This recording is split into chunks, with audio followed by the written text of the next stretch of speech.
Welcome to the Sunday Superversive Livestream. I am your host, Benjamin Wheeler, and I'm here with my co host, Anthony Marquette. Oh, he's not here today. Anyway, I'm here instead with Scott Schad.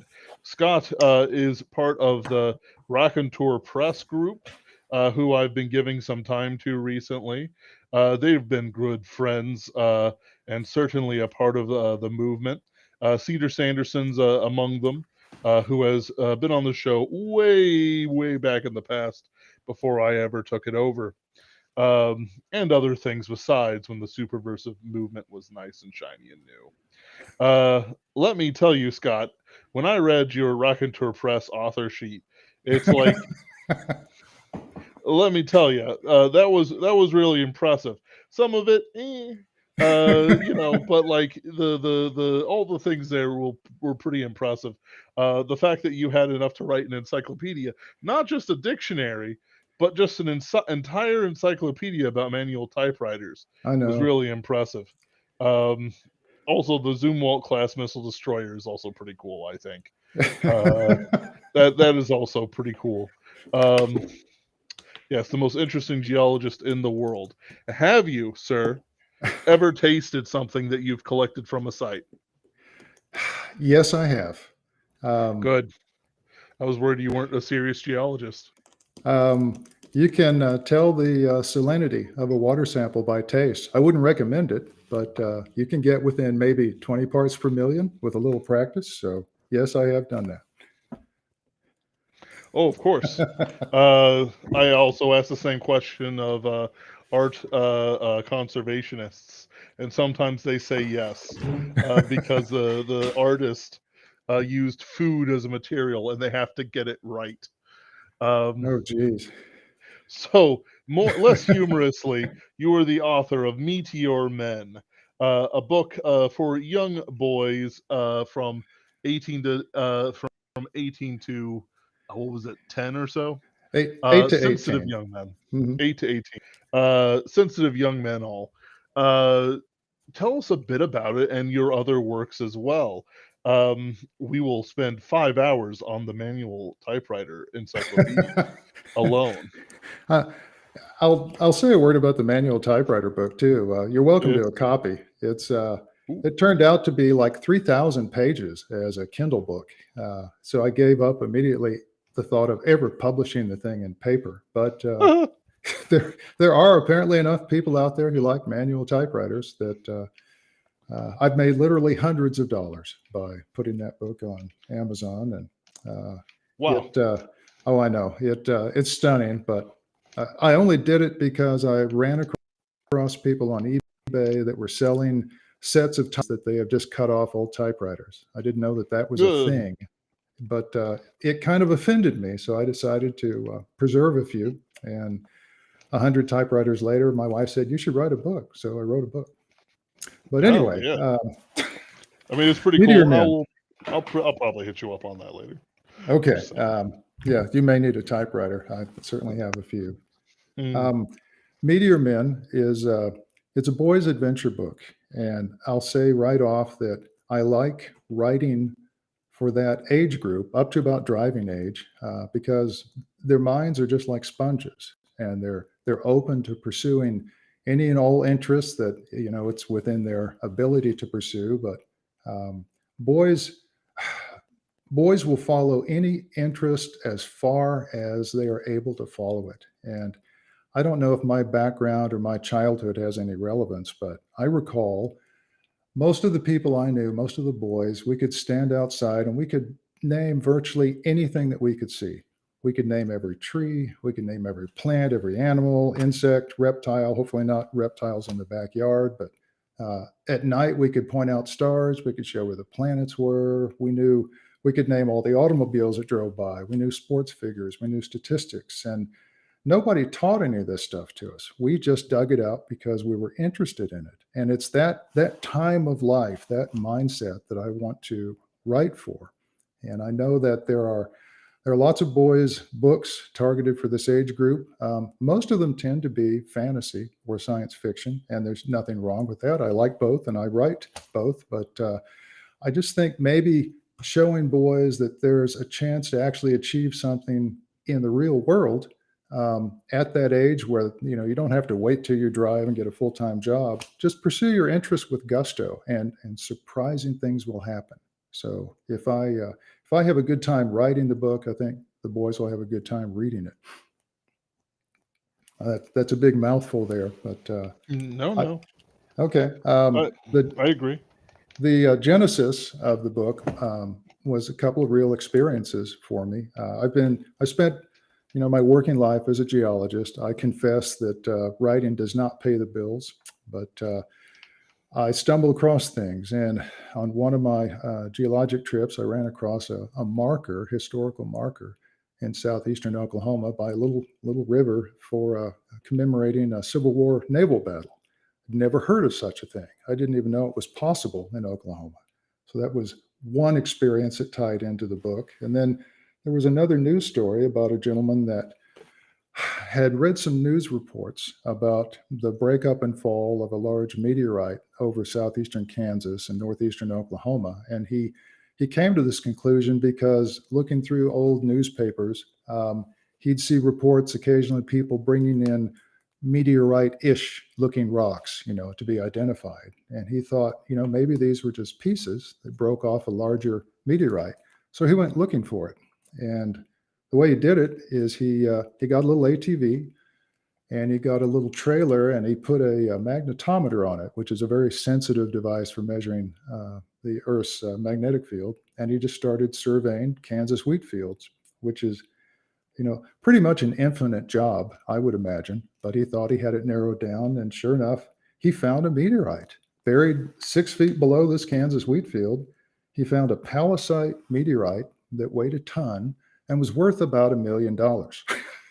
And palisite is, if you've ever seen a picture of one, it's a gorgeous rock. It's a meteorite that has a nickel metal matrix, and embedded in it are these orange olivine crystals. It's just gorgeous if you ever look at a thin section cut from one. So this fact is brought out in the book by the boy's science teacher, and the dollar signs go ka-ching in their eyes, and it launches them. Plus their nemesis, another boy who's even remarkably more mercenary, they launches them on two competing quests to find a meteorite, reasoning that, even if we find something a quarter pound or so, it's going to generate a lot more income for us than sacking groceries for a summer. And things spiral way out of, I won't say control, but they go far beyond what the boys ever imagined would happen. And I just had a great time writing it. And the folks at Raconteur Press were kind enough to say, we like this book. we're going to publish it for you. Pardon me. It's very familiar to me through Fenton Wood's work. Have you ever come across him? I have not, I confess. Fenton Woods? Yes. Okay. His book that I think you would enjoy the most would be Pirates of the Electromagnetic Waves, which is a similar boys Okay. story where they basically it's nerding out about radios with very hard sci-fi intermixed in there, and just a little bit of fantasy in all the best ways. That's okay. That's okay. Um, I, I'm not as well read in books for this age group as I should be, but it comes from spending most of a career doing something else, Oh yeah. to be perfectly frank. And I'm just now trying to get my sea legs and not really read competition, but just see what's out there, because I enjoy reading young adult fiction that doesn't speak down to boys. Mm. And I try not to dilute the topics or the terminology, thinking if there's a word that they don't understand, they can certainly look it up and try to figure it out. I make it a little challenging, Yeah. but I think my reading score came back as kind of like middle high school, so I did okay. I mean, yeah.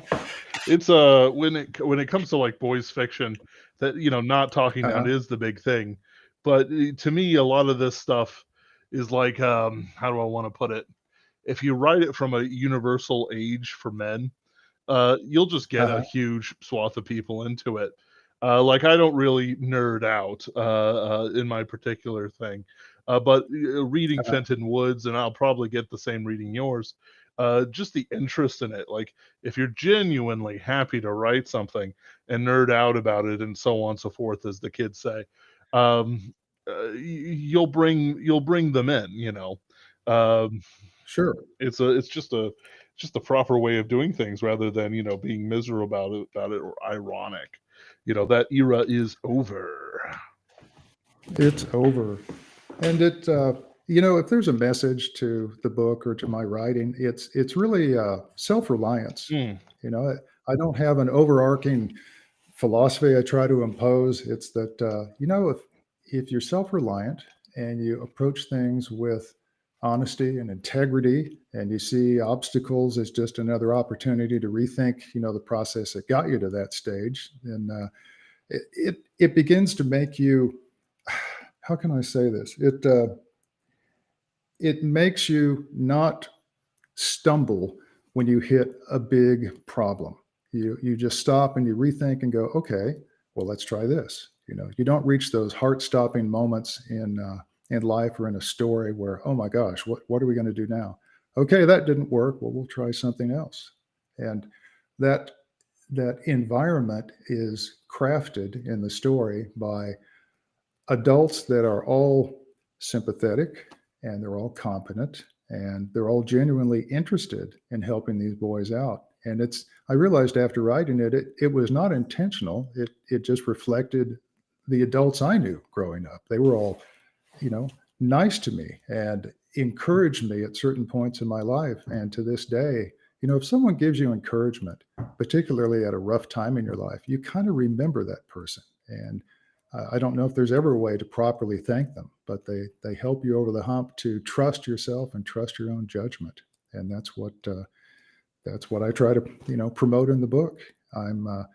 It takes place in an environment of civility and courtesy and respect for things. And there's a lot of history in the book that is, there's some Civil War history in the book, and neither side is demonized. People died on both sides in the Civil War, and I hate to take a strictly black and white approach to what happened in the Civil War.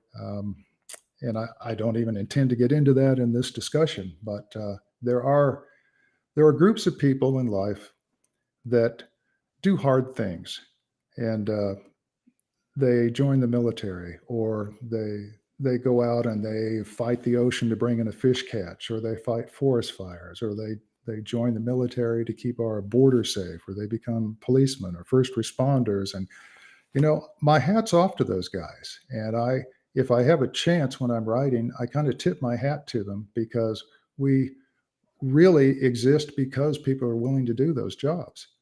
Not everyone will it's step in true. and carry that mantle.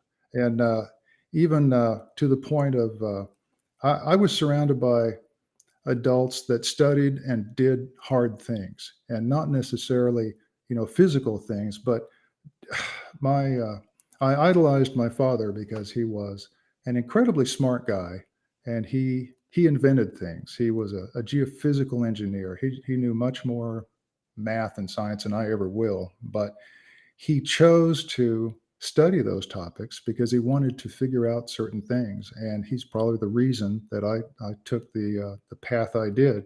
And I hope that there are in each generation enough people that have the gumption to do that, because we need them. We need people to figure out um, new technology and new sciences, and not just strive to be an influencer, or something that you'll get the plaudits, but you won't have to put the work in to do it. Oh yeah. So if a kid reads my book, and it launches him in that direction, I'm quite happy. And I thought at the time, and tell me if I'm speaking too much here. I'm Mm, kind of rambling, but you're selling I yourself as much as the book. oh well, I had a chance once to meet a gentleman named Buckminster Fuller. A lot of people don't even know who he was. He invented the geodesic dome, among I other love a things. But good geodesic dome. Well, he was an engineer's engineer. He went to school, I think, back in the 30s, got a degree, and he decided after he got it that he wasn't pleased with his grasp of the subject material. So he took 3 years off and he taught himself everything over again from scratch. He was that kind of guy. Amazing. But he gave a talk, and I went to it. He spoke for 3 hours without notes, and then I had a brief conversation with him afterwards, and I asked him what he thought the purpose or the point of his life was, and he used a term I'd never heard before. He said it was to be a trim tab, and I and my little group of friends were standing there, and I said, "Okay, what is a trim tab?" And he said, "Well, on a really large ocean-going ship like a super tanker, the rudder might be, 30 or 40 feet long, and it takes a lot of energy to turn that and get the ship going on a different course. So right in the middle of it, there's a small rudder called a trim tab, and it might only be 4 feet, 4 by 4, and it can maybe only turn a degree, but it takes very little energy to do that. So to initiate a turn, they'll start with the trim tab and just barely nudge it. The ship begins to move, and then it's easier to bring, the big rudder into play. And he said, that's my function in life. I want to be a trim tab, and I want to nudge people and see if they'll continue in the right direction. So I thought, wow, I'm going to commit that to memory. And someday I'll be interviewed by a gentleman streaming, and I'll get to say that again to somebody else. Be a trim tab if possible. Well, that's a great story. Yeah. Yeah.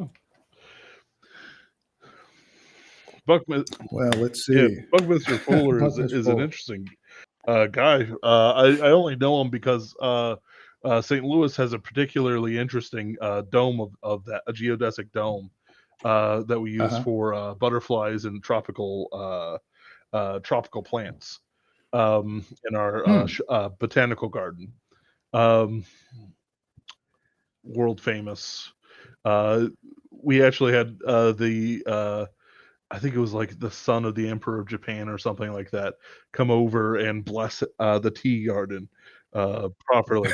So we've invested Wow. quite a bit into it. Um, Okay. but yeah, it's got a fantastic geodesic dome.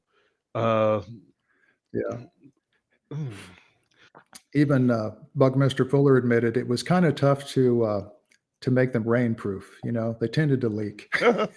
Yeah, you had to have some pretty good engineering behind it. But I think the most famous one is probably Epcot. Yes.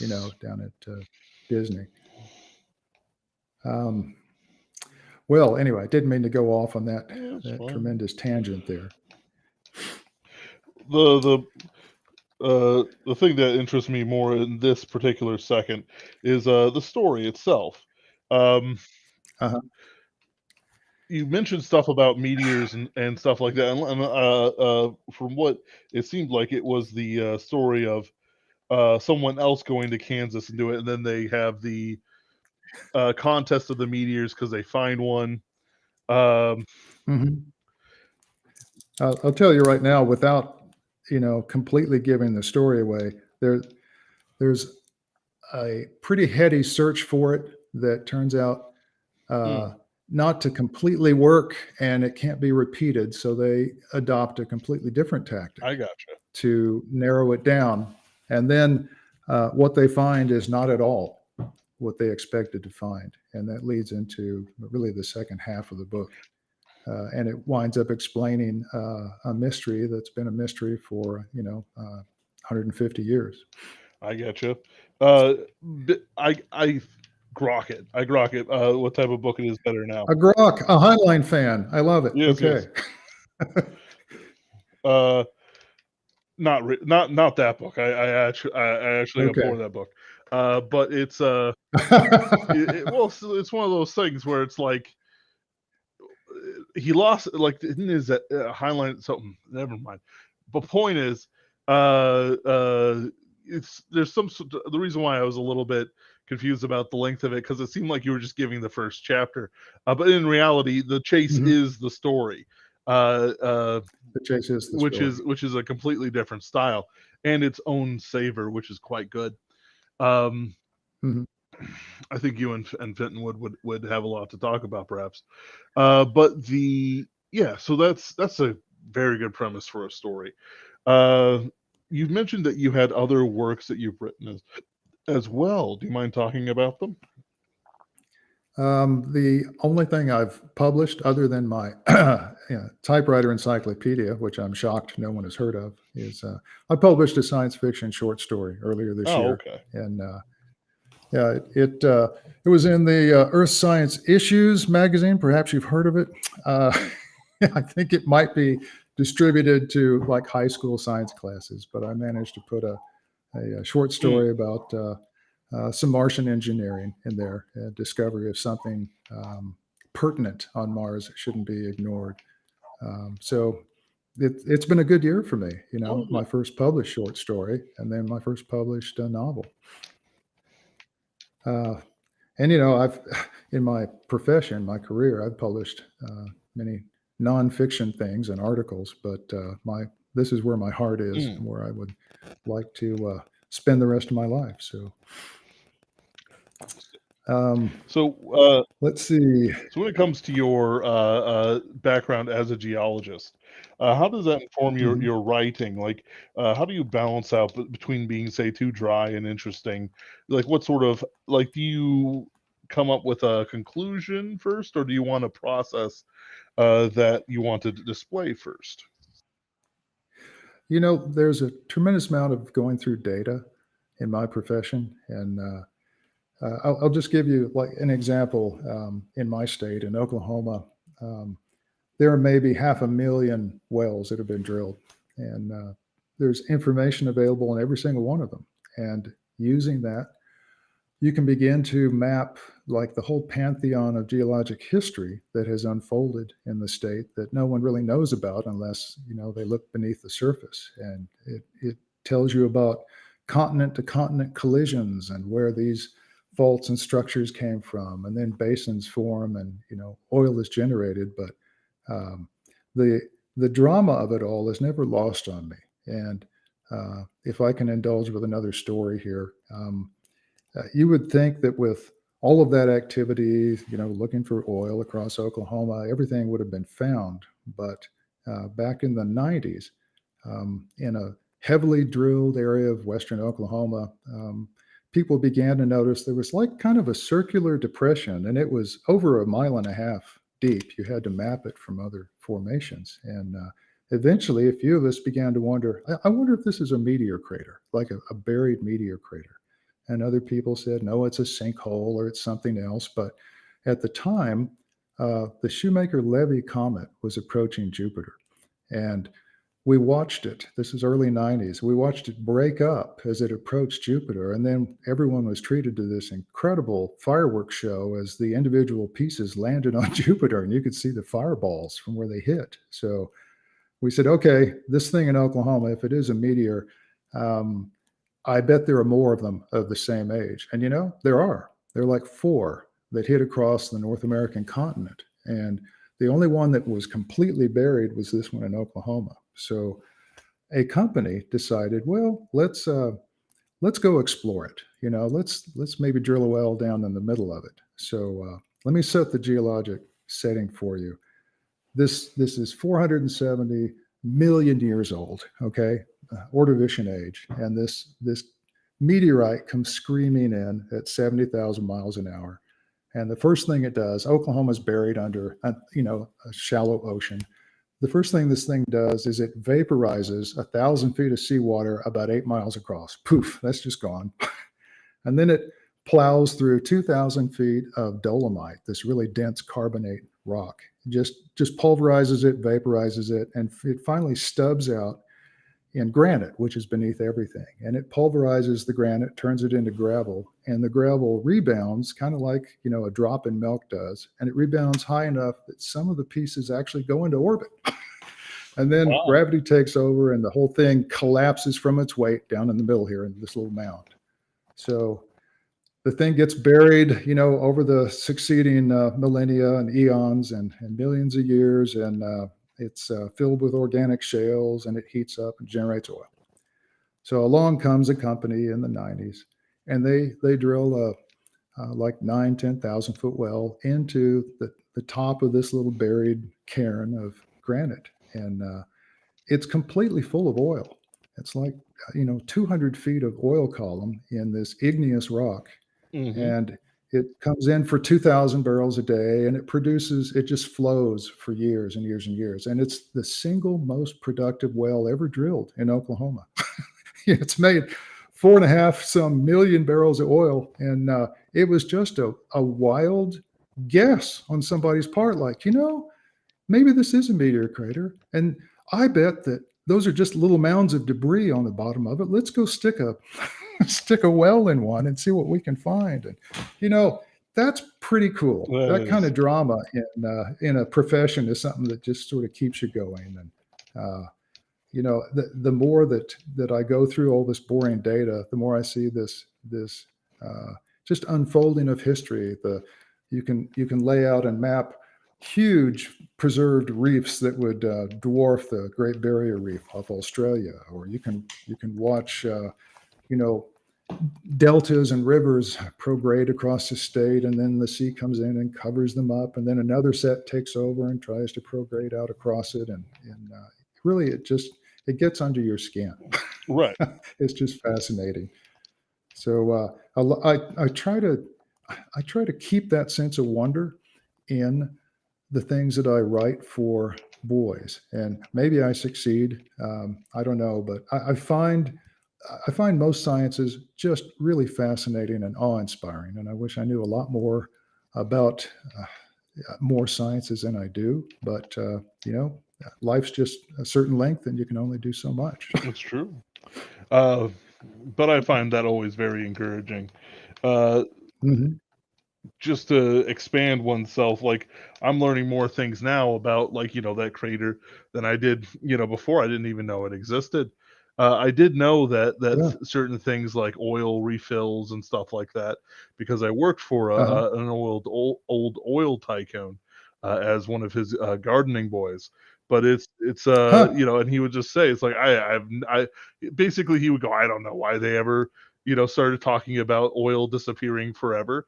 It's not disappearing forever. I untap wells all the time and just slurp back whatever's refilling it. And it's like mentally, of course, as Uh, a horror writer, I'm like, so we're just like sucking the blood from Earth. I love it. I'm down for the macabre of it. yeah. Unfortunately, we're running out. I'll just tell you. Mm, And I I try to calm the people that are really worried about global warming, atmospheric carbon, and say, look, we're over halfway through all of the horizontal wells we can drill, and we're drilling them at a frenetic pace. We might have maybe a dozen years left, maybe 15 of horizontal drilling, which is really what's left in this country. And then the last big oil reserves are going to be where they always have been, in the Middle East and in parts of Russia. And I'll follow that by saying that it's kind of a crime to burn it anyway. mm, Oil and gas and even coal are so valuable as feedstocks for other yeah. things that I hate that we just have to burn them for energy. Well, they won't Um, let us build any new nuclear facilities, so yeah, it's like, we're just yeah, stuck. Because solar panels ain't there. Like someone's like, we could build 6,000 square miles of solar panels in Kansas, and it's very much like, yeah, yeah, technically, but one, you're creating a super flat zone in a tornado alley. It's a yeah. super flat. Uh, You're heating up the air in a tornado alley. Like it's like I understand what they're saying, and it's not like I'm some sort of like uh-huh. expert on this stuff. But when I see what like creates a tornado, the different changes in pressure and variation, and heat that's needed, and then I look over and see that this is a nucleus of heat and flat, Sure. and blah blah blah. It's like, no, this thing's going to get wrecked by a class 5 tornado like within 10 years. If Yeah, we have them all the yeah, time. like I live in St. Louis, Missouri. Like we have tornadoes, and that's Sure. with both the rivers protecting us. Like it's I don't know. I think people are very short Well, sighted with this stuff. But if you can with especially with stuff like what you're describing, actually create scientific interest in people, they might actually, Uh-huh. learn the basics of stuff like, controlling the weather. Sure. Um, Cobra makes it look easy. You can too. Uh, like anyway, point is that like that's what Wow. got me interested in a lot of the science stuff. Not that I'm a scientist at Sure. heart, that's a different kind of breed, but it's like I got interested with it because Nova was still presenting really well back when I Uh-huh. was a kid. Um, I love oh Nova. yeah, I loved it. like all the different telescopes and images of the stars and everything like that put together, making it like this beautiful tapestry God's put down here. It's Mhm. like though. Do you, since you have an interest in astronomy, do you remember those censored images from NASA? Uh, Censored images from Basically, NASA. supposedly, I don't know how true this is, but I enjoy it for my own sake. Where Okay. basically certain images were removed from the pictures that not the Hubble. What's the newer Hubble? Um, Oh. I know what you're talking yeah, about. I can't think of the name it's either. blanking. But Yeah. basically, there were some images that people said were leaked from it that they never wanted us to see, and one of them is like looks like a dragon grinning down, like little red stars and stuff like that. Of course, no way Mhm. that they just line up like that. But it's like, oh no, there's a dragon in a nebula that's looking upon us evilly and will do this. Oh, there's a dragon staring right at us from the stars itself. Stuff like that. Well, we get Mm, those we get those all the time from Mars where look at the surface feature. It's a perfect square. It must be an old fort. And you think, it does kind of look like an old fort, yep. but there are some other issues that you'd have to address first. Well, it's like I was talking to a gentleman after a evening out, and he told me like actually, they found like Roman fort ruins under Mhm. uh, medieval castles. In other words, the spot was perfect shape and size and elevation and so on for Sure. um, castle building, just like it was perfect for the Roman fort. So it's like, Let's use the Roman foundations and keep yeah, going. but it's like Yeah. is in geology and just about everything. I bet they're just perfect what's the word I want? Perfect shapes that will show up, Mhm. like squares and stuff like that. It's like, listen, like I'm gonna ignore this stuff until someone actually finds helium. You know, Oh, yeah. Yeah. Helium is, wow. I've prospected for helium, and it's not only extremely valuable if you can find it, because it's used for all sorts of things, but it's very challenging to find. And in order to find it, you go to areas that have been heated a little bit too much for hydrocarbons. mm, I have a friend that looks for helium in New Mexico and in an area where there's no oil or gas because it was too hot, but it had a lot of volcanic intrusives, and the breakdown, radioactive breakdown of some of those elements leads to creation of helium, and then you have to find it in sufficient purity and concentration that it's economic. And then how do you get it out? There aren't really any helium pipelines. So you have to bring in like a little refrigeration plant and liquefy it, and then put it in a big, refrigerated truck and drive it out. It's just an incredible amount of effort to try to get this stuff. But we are we're running out of mm. helium. The biggest helium accumulation was kind of in the Texas Panhandle area, and we've been sucking that out for 50 plus years, and it's almost gone. So might be tough to get our kids' balloons filled up um, anytime Well, soon. if we had a moon base by now, we wouldn't have had this Yeah, problem. I know. We could have just mined helium-3 on the moon, and yeah, I'm a little disgruntled about that. As a Always. kid that grew up thinking that, wow, in 20 years, we'll have a moon base, and well, what the heck happened? Why did we not go back to the moon and start doing all this other stuff? I mean, it's just right there. We can just As look at it. untold mineral wealth. Yeah, I suppose one could go on rants about government control and lack of competition to develop the technology to get there. But really, it's kind of been played out in real life. You finally open up space exploration to the Elon Musk of the world, and they figure out a cheaper way of doing it. May not be the only way or the right way, but boy, he accomplished so much in such a short time that I thought would have been done by the end of the '70s anyway. Right. Looking at what resources were put into it. Oh Um, yeah. it's still a remarkable thing. It was a remarkable thing that we accomplished in '69, but I wish we'd followed it up. It's yeah. It's like one of those things where like this isn't really a political stream, but it's like you can just look and you can Uh-huh. chase it, down. Well, we have to do this, we have to do that, and we should have a political employee appointee in NASA. And it's like you can't even see me roll my eyes, like, but it's like the Yeah. people who actually like I can tell you the people who are like true blue Americans in spirit, all of them, every single one I've met has been pro space exploration, like pro moon base, Oh pro yeah. Mars. Like it is something that is ingrained in the American spirit, and you can judge it Hmm. for yourself. Like let's say you have as a smaller example, let's say you have somebody who hates on beautiful people in relationships. That's an ugly spirit. But if he can develop Uh-huh. himself to love beautiful people in their relationships, no matter what he himself lacks, envy is what I'm talking about.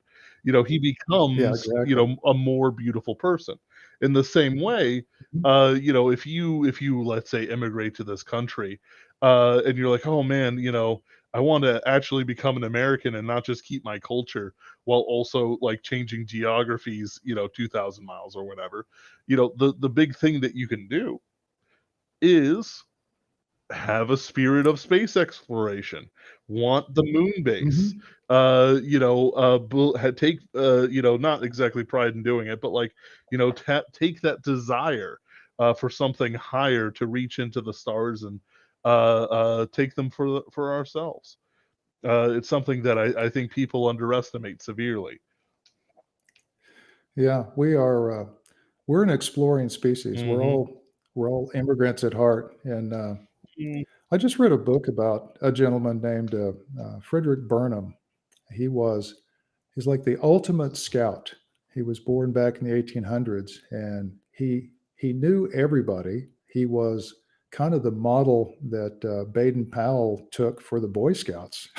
He knew him, and his life was just one of constant movement and exploration. And he might have been fighting Comanches, this decade. The next decade, he was in Africa fighting Zulus, or he wound up playing a role in the Boer War. And then he went to every gold rush you can imagine, and he prospected in the Klondike. And, how could people have the energy to do as many things back when it was not easy to get around in the middle 1800s, late 1800s, from continent to continent and pursue all these things? And here's this little guy he's so unassuming, and he's so short that he was worried when he received his knighthood from Queen Victoria that his end of his sword would hit the ground when he leaned over. Um, how is it possible that guy could have accomplished so much in his life? It just boggles the mind. I looked around for people of similar, get up and go, and I don't see that many of them in our current society. But I'm not upholding him as a paragon of virtue or anything, but it's the amount of drive and energy I think that we just can't lose. Oh We yeah. have to keep that as a virtue. Well, no, virtue or not, it's like fundamentally that man lived much more than anybody who might complain about colonization or whatever. A man Oh who yeah. who switches continents as one might a coat in other circumstances is someone to be praised. Even Hmm. if I might not say anything about Christian virtue, the fact is that that's a man who lives, a man of power. um Baden Powell, comes up sometimes, And like he did a whole bunch of stuff in Scotland and whatnot, to the point where he was trying to build castles. And if it wasn't for the Titanic, we would have had a lot more modern castles all over the place. Through his influence. Seriously? I'm not Huh. joking at all. Um, Wow, I did not know that. he had a friend who was his architect, and the man perished on the Titanic, and the dream died with them. Well, Albie, I should read a book about him. Oh yeah. Now, yeah, yep. I haven't read a book or anything. This is what has been told to me. But like all good stories, it has that ring of truth. Because one, Sure. the Titanic, almost as much as World War One, is like one of the seminal disasters that everything can be traced to before and after, which Mhm. is fascinating to me in a sort of like terrifying manner. But it's everything from like the Fed to uh, excuse me, I'm trying to speak while this little dumb fly thing is buzzing around my character's head. But everything from like the Fed to certain architecture to certain cultural movements Oh, to certain yeah. newspaper stuff, like it is insane how many very important people were on it, and how much direction switched from one side to the other with them, as they are dead in the briny deep of the sea. Yeah. Um, boy, a voyage that just proceeded on, you know, unassailable, that we were so secure in the knowledge that we had solved every problem related to that voyage, and that we had, the discipline in place and the skills and the technology. Well, that's not enough. Something's always going to happen. And you need to have a backup plan. You need to be light on your feet and have some contingency for things that can stop your whole enterprise. I mean, what another thing that happened because of it is we learned a lot about icebergs. That one iceberg was the most studied iceberg in history because they tracked it all the way down into didn't it make it into the Caribbean practically? We had people paying visits to it and, taking samples and looking at the wildlife. And not that any of that matters to the Titanic, but uh, I don't know. My hat's off to those people for what they went through, and it's a shame that they all just vanished in an instant. But there are other people like I can't think of the name of the British gentleman who thought, I'm going to take a submarine under the North Pole, and the technology was woefully inadequate. This was back around the time of World War One, I believe, Yes, possibly even before. I believe And he so. had like a big ramp mounted on the front of it with little notches that he thought would, knock the ice loose. And he's lucky he just didn't plant himself under the ice permanently, but he managed to get back out. Okay, I admire your spirit, but sometimes you just don't know enough to really, carry the thing off. You need an engineer occasionally to give you an opinion about what you're trying to do. Oh yeah. Well, that brings up the other submarine disaster, where they fired the engineer because he wasn't diverse enough. There's some very rich people stuck down at the bottom of the sea in what was once a submarine, but now is a tin can, um, Oh a man. very crushed tin can. Uh, at the very least, I'm told it was painless and instant. The, Man, well, using a game controller, trying to trying to steer it. I should have gotten some advice there. But you see, the thing is that Uh, people bring up the game controller, and I'm like, that's not the problem, because Probably not. because it's like if you look at a game controller like the one I've got in my hands, it's got 4 buttons that Mhm. you could use to like do things like height and depth. You have different buttons that could be like various things, right? And then control pads Sure. for actual like pointing the direction and whatnot. Like it's got plenty of controls, and it's not like you're letting the rich people, the poor dumb rich people, uh pilot it, right? So it's like actually, Mhm. when people keep bringing it up, it's like that's fine. It's like you're not going up to a Air Force guy and going, you should, wow, you still use a control stick?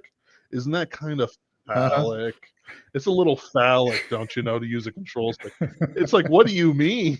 Like it's just the perfect shape, for It's just a yeah, it's a holdover from mechanical linkages too. I yeah. mean, we've moved so much farther beyond it, and people fly. Look at all the people flying different flight simulator missions with game Mhm. controllers, and any other vehicle or submersible or boat you can think of. Everyone is playing games using those controllers and putting them right where they want them to go. I can understand why they would have chosen that, but I guess the rest of the engineering didn't quite wasn't up to par, to pull off that mission. But it's a shame. It is Mm, just a shame. yeah.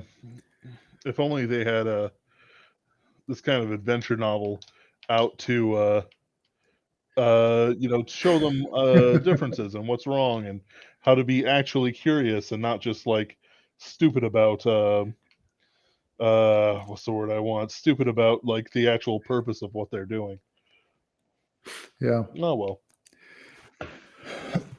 Pardon me. that's fine. All right.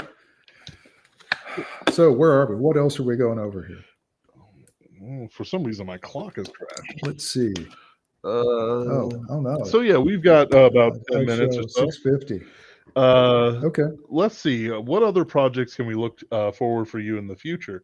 Or is there something special that gets under your craw you want to talk about?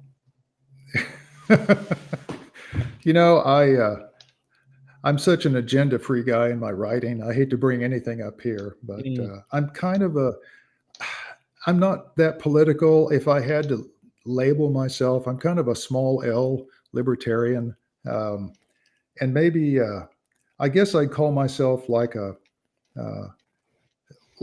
like a Westerner. I've seen so many Westerns, and it kind of looks like a usable pattern to me. A bunch of people, migrants, decide, hey, we're going to form a little society, maybe build a little town, and we're all going to be self-reliant unless we have some, emergency or crisis or disaster or some tragedy, and then we're all going to help each other. And if a bad element comes into town, then all right, we'll elect a sheriff, and he'll agree to take on like a little more risk, and he'll try to keep us safe. And it's not a bad model. It is played out throughout history, and it's a self-reliant model. So I guess that's as political as I'll get. I like that not super philosophical take on let's find practical solutions to live together and how to teach our kids. And there's no ultimate right way to do it, but I know a bunch of wrong ways that oh that yeah. people have tried, and maybe we don't have to repeat all those mistakes, again. I don't know. I Um, like repeating the mistakes of the past. oh well, I'm surrounded by people at work that are violently political, and I just tend to stay out of Oh it. yeah.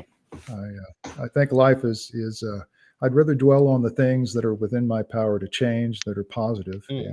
and I'm quite happy to find if I can find, you know one kid, one young mind who says, that sounds interesting. Maybe I won't necessarily go into that, but I'll read a little more about it. Well, it'll open up something else for him, and that's I'm completely happy if that is my author legacy down the road after I write a few more. I'm going to write a few more Meteor Men books. I have several ideas for them, and I'm about 3 or 4 chapters into the following book. If the first one sells well enough, and Raconteur Press is a terrific outfit to work for. If they'll take it, then I'll happily send it to them. So I'd like to see a whole string of them. And um, that I guess the idea of giving boys things to read that are adventurous goes back a long, long way. And Mm. there are books even before the 1900s that specifically addressed them. Now, a lot of them were not high quality, but I remember books and things from the 50s and 60s that really got me thinking about different sciences and different professions. And as short-lived as the original cartoon was, I really liked the Johnny Quest cartoon when it was on. Uh, a fun fact about that: the voice of Johnny Quest was actually Tim Matheson, who was the guy that played Otter in the movie Animal House. He it was a great escape for a young kid to see a kid whose scientist father took him on adventures, Mm. and that story has been retold a few times, but it also gets kind of diluted. And I'll admit that the whole Johnny Quest thing kind of ripped off a series called Rick Brant back in the 50s. Very, very similar, but nothing was said. And then I think eventually it turned into what were my kids watching? Venture Bros, which was just a super rude take on the whole vibe. But I think that dynamic still works. Show kids something that might just barely be possible, and set the hook, and maybe you can get them and send them in a new direction. Oh yeah. Well, I'm a fan of Venture Brothers myself. It's an interesting sort of like warning against getting stuck in the past and other things like that. Oh yeah, And I admit my kids watched it just for what's his name, Brock, yeah, the Brock big guy. Stanford. Yeah, they watched it for him. It's yeah. Well, it's funny because Yeah. you start off with Brock Sampson, and then you get stuck with everyone's like character arc, especially like Gary and Mhm. stuff like that, which is just was to me always the real thing. Like how he develops from like just this nerd to someone who can actually stand up for himself. Inch for Yeah. life. Um, Yeah, there's a little growth in the series. I'll admit oh that. yeah, Um, wow. Okay. I don't know why I even went that direction, but I did. yeah. So, Venture Brothers is great. yeah, it's cool. I probably won't be writing, Venture Brothers type No. stuff, but I'm going to keep writing. And I uh, I have to say a word. I know you mentioned that Cedar Sanderson has been on, but I'm blown away at what she manages to accomplish for illustrations. I'm just simply blown away. Um, Sometimes she'll show the steps in her process, and she's a very good artist to begin with. But how she takes her line Mm. art and within a few steps can turn it into something completely rendered and just orders of magnitude beyond um, what I thought would ever be possible in one of my books. I mean, a series I read growing up was called the Mad Scientist Club, and it was a group of 4 books that were just fun little sciencey type adventures, but they were all illustrated with very simple line art. And I kind of liked the design. I thought, well, maybe someday I could get something like that. And then I was just flabbergasted with what Raconteur Press managed to come up with for my book.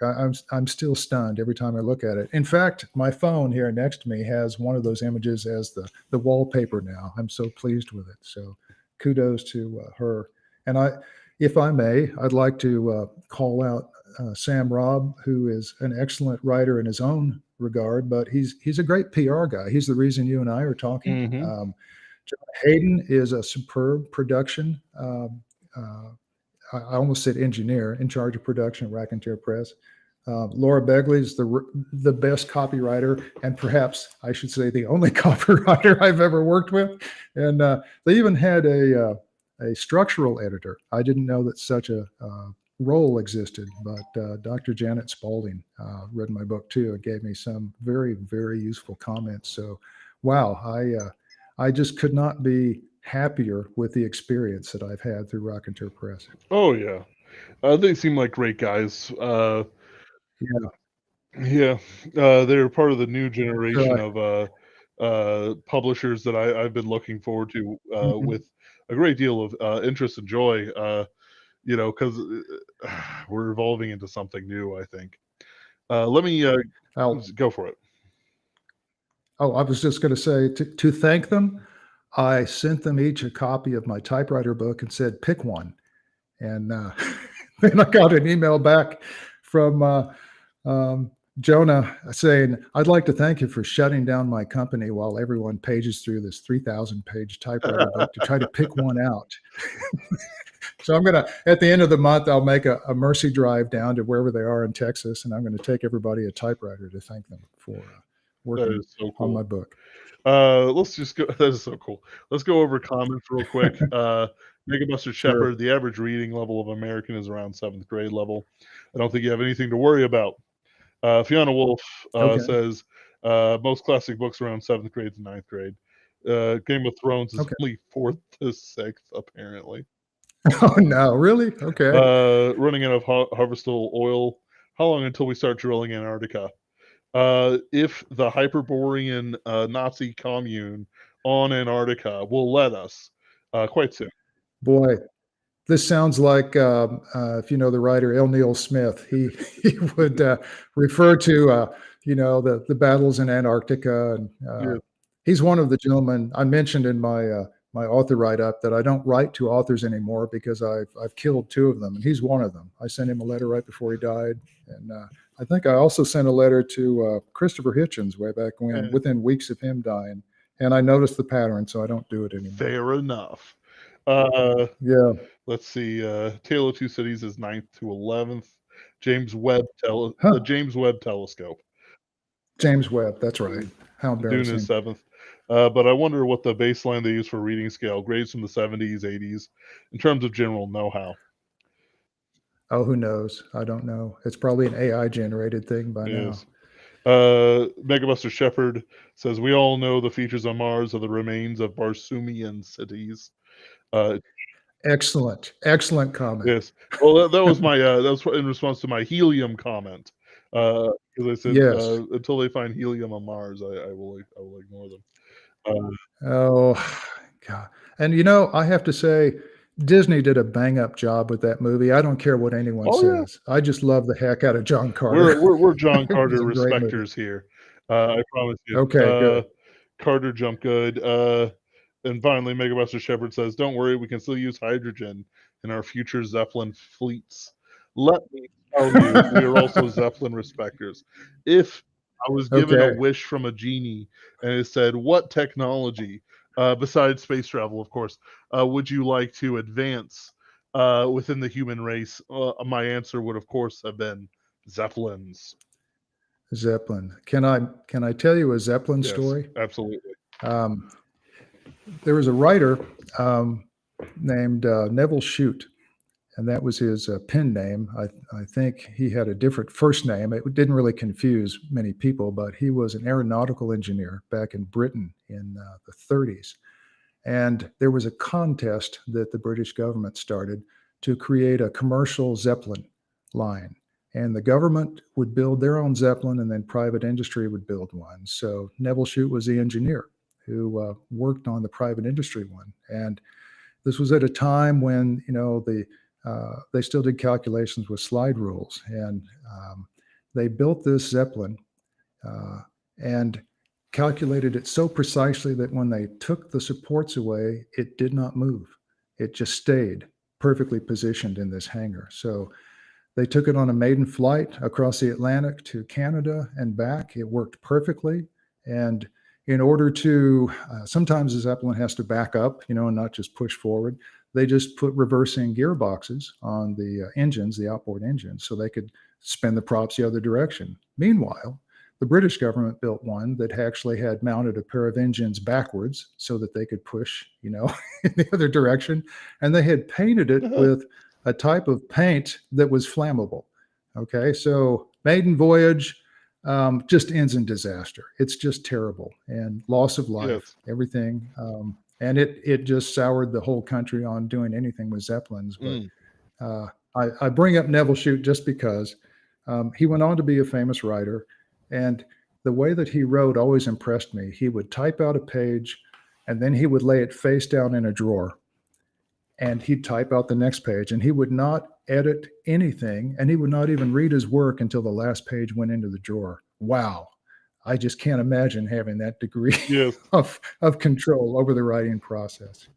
That's pretty amazing. I know for Yeah. myself, I not that I wait for inspiration per se, but it's like I have to do so Mhm. much more than that Oh, sometimes. yeah. Uh, Yeah. oh well. Do you ever get blocked? do you get blocked and you can't continue? I mean, that happens to me sometimes. I have I know there multiple. are strategies. Yeah. My good blocking coping strategy is basically I have lots of different projects, so I just flip. There you go. So like I have a project that I only do when I'm working. So I sell grills, and not everyone's coming in at every hour of the day to buy a grill. Just saying. Sure. So there's long periods of time where I don't have to do anything. I don't have to restock anything, and some things I could restock are actually left for other people to restock. So you know, I I've got you. written almost 10,000 words of the over the course of a few hours, where I just go for it, full sprints. But then it's like I can think about that, or I can work on a Pinkerton's Go short story. And if I'm just not feeling it, I can either force it out because Mhm. you can always make something good as long as it's written, or I just kind of like go, I'm going to work on Sean Russo for a minute instead of Jack Morrow, and move on from there. Um, so it's like that kind of thing where it's like I'm willing to have multiple projects in tandem. However, I don't recommend that to many people. It's just that that's kind of Yeah, like how I've evolved as a writer. So it's like you have to develop that muscle where you can actually lay down a project and then pick it up again like nothing ever happened, which not sure. everyone can do. Yeah, no one I know can do writing as a full-time day job. So we're all doing other Yep. things, and you fit in the time for writing when you can, and sometimes the inspiration just isn't there on what you've been working on. So you pull out something else and try to pick it up again. Yeah. Yeah, it's how you do it. Oh yeah. It's yeah, it is just how you do it. Um Yeah. Especially for like other writing techniques. It's like I've done several, almost 200. I think like yeah, I think I'm at like just about 200 short stories since I started Pinkerton's Ghost. Wow. Either edited directly by me or published by me, or like basically I was the editor for them, or I wrote them myself, and I wrote about 2/3 of them myself. Uh, Wow. so it's like My hat's off to I you. got paid for so few of them. Uh, Labor of it love. was a Yeah. labor of love. Um, it's it's one of those things where it's just like you just have to have your eye on the prize. Like people overcomplicate it. They say this, they say that. No, no, just sit down. Just sit down and write a bit. And like none of that Well, Taika Waititi. Oh, if you just sit in front of a blank space for 8 hours, you're still writing. Absolutely not. um, Send him, absolutely send him not. back to New Zealand or wherever he came from via catapult. Uh, you're giving bad advice to people. But then again, if you're a true artist, if you truly have that bug, you will just go for it. Um, Yeah. so And it's a muscle, you have to exercise it, and you have to not, you don't want to trip up on something technical or, struggle to get a word that you had yesterday because you think your mind is going today. You have to keep writing, and it doesn't really matter if it's going to be perfect prose. I mean, there's a sign. One of my son's friends used to work at Facebook. They had a sign that said, "Done is better than perfect." Okay, get it down on paper, and then you can come back and make it perfect. But don't lose it. Just don't lose it. yep, yep, that's the important thing. Um, Yeah, because it's like once you lose a story idea, it's just lost forever. It's never quite the same. Uh, yeah. but anyway, uh, we are over an hour into it.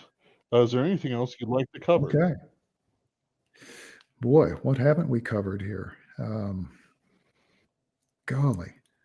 Can I think about it for a second? Here, let me take a sip of this Pure Life water that my wife conveniently placed on the counter here. Uh, Um, I have a cabinet of typewriters next to mm, me, and some of them are promised to the people now at Raconteur Press. And I think Cedar wanted. Let's see where it is. There were typewriters made back in the 30s and 40s. There it is. It's a Remington 5. All the keys were different colors, and they were color coded to match a set of rings. And you'd put a ring on each finger, and that color would show you which keys you would use that finger for.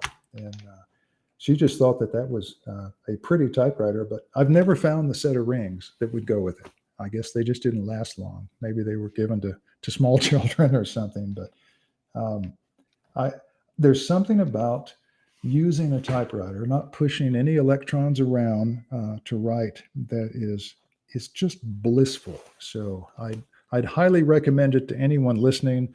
Go out to eBay. There are 1,000 typewriters for sale at any point in time. Look at the pictures, see if you can find one that's not too badly beat up. And the first 2 or 3 or 10 may not work very well, but stick with it and you'll find one that works. And then it's a different experience entirely, moving from a computer to a typewriter. And you might find it, unclogs a block that has been keeping you from writing, or maybe it'll cause you to start writing something entirely new.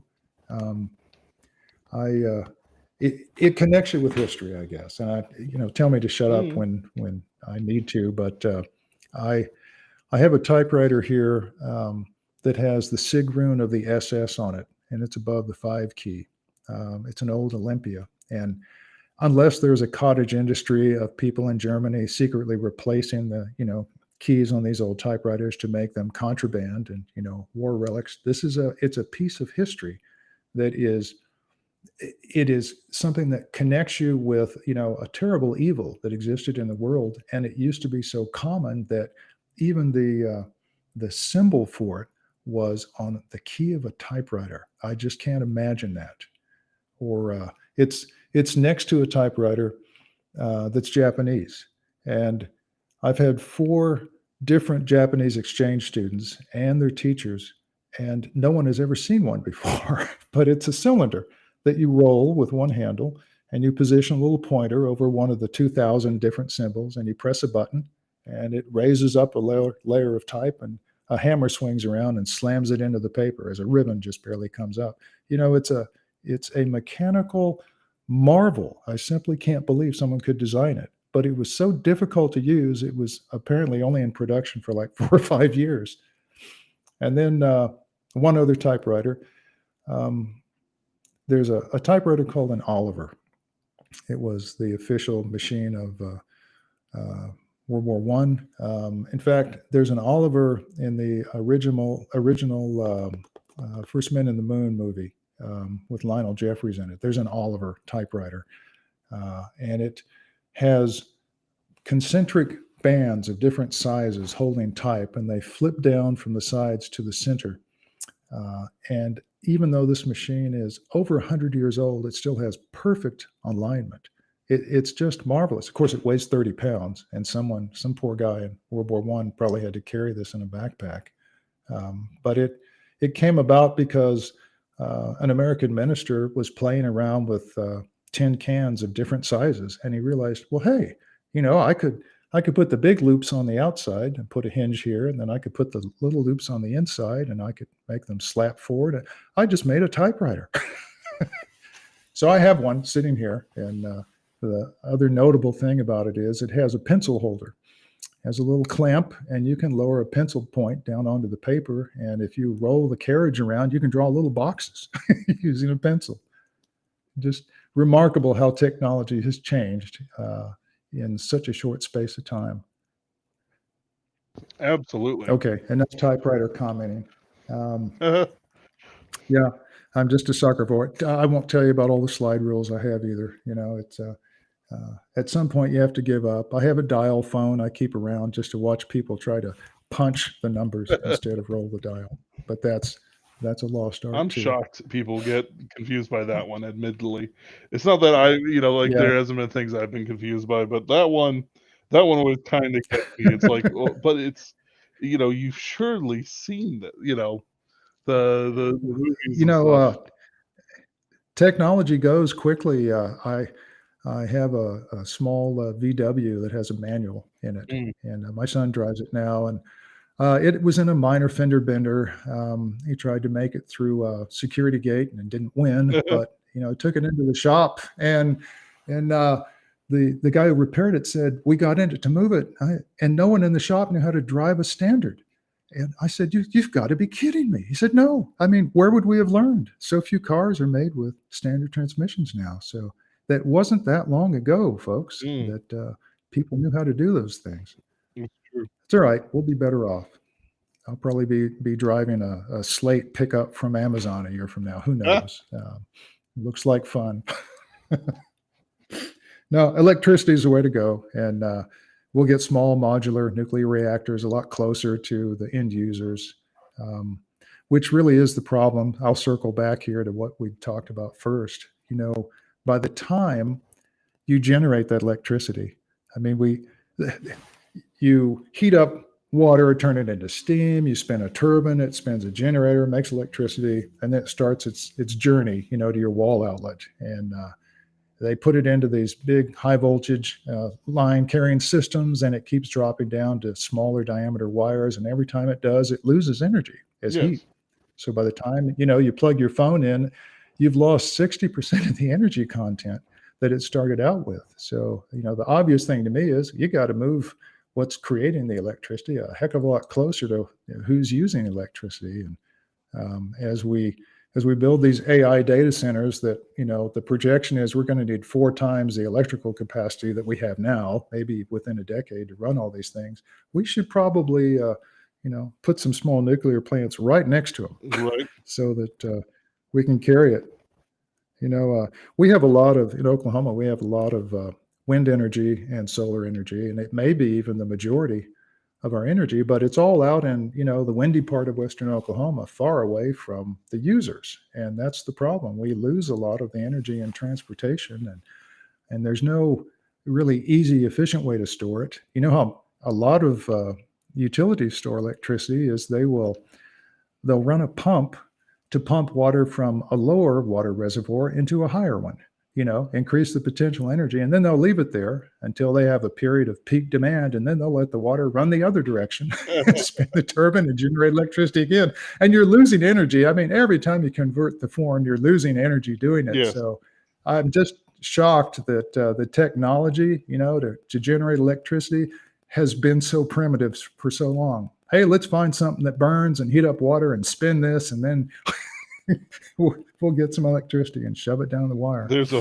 funny post that's like, we've discovered a new form of energy. Is it just heating up steam and spinning a turbine? Yeah, it's heating up steam and spinning a turbine. Okay, you got me. Yeah, you got me. But there's a lot of activity in battery chemistry right now, and maybe that. And if someone can come up with a solar cell that's like 70% efficient, we got it licked. That would cure it right there. Yes. And we'll run out of oil sooner rather than later, and we'll be pretty dependent on that electricity. So I'm a big booster there. I haven't talked my wife into letting me get, a Slate truck, but they are kind of cool. They have roll-up windows, which really, gets me excited. Yeah. Primitive technology in an electric car. I mean, it works. It works, yeah. And no real dash to speak of, just a holder for your phone. I thought that was cool too. Yeah, all right. I'll clamp that in there too. Admittedly, I have myself have an amusing car because it's a Honda Civic made of other smaller Honda Civics. They've just been pieced together. My great, fantastic repair shop had like a bunch of Honda Civics lying around. He's like, wait a minute, I could create one whole Honda Civic out of all these. And he just did, and that's what I drive. Wow. That's like of course, they're now extinct, but the little Volkswagen Bugs that used to be everywhere. You used to be able to completely build one just by ordering parts out of the backs of magazines. They were such a commodity set of items, but yeah, they're extinct, and probably with good reason. Yeah. The heaters were always terrible. It's one of those things where Cash for Clunkers did untold damage to the American secondary market. Oh, yeah. So it's like, you just kind of stuck with what we got. Yeah, I had sons who were, on the verge of learning to drive when that happened. And boy, it was tough. Let me Mm. tell you, it was tough to find vehicles to put them in. Oh yeah. All right. Well, we've chatted for quite some time. Any Mhm. new releases we need to be looking forward to? Within the next 5 to 6 months, I'm going to send the next Meteor Men book to Raconteur Press, and if they like it, maybe we'll see it come out later next year. We'll see. Awesome. Well, in that case, thank you so much for coming on, Scott. This has been a Hey, fantastic episode. I, I really enjoyed it, and I appreciate the opportunity. You just don't know how much, so I look forward to maybe chatting with you in the future. Perhaps. Uh, I'm not against it. Uh, Okay, I there's just so much I want to do and so many people I want to grab. This is my second episode for the that's day. it. Yeah. Uh, all right. Thank you all for joining. Thank you to Megabusted Shepherd and Fiona Wolf. You guys are always great. Uh, I hope to see you all again very soon. Next week, I might take a break, an easy stream with some friends. Then we'll get back and I'll see if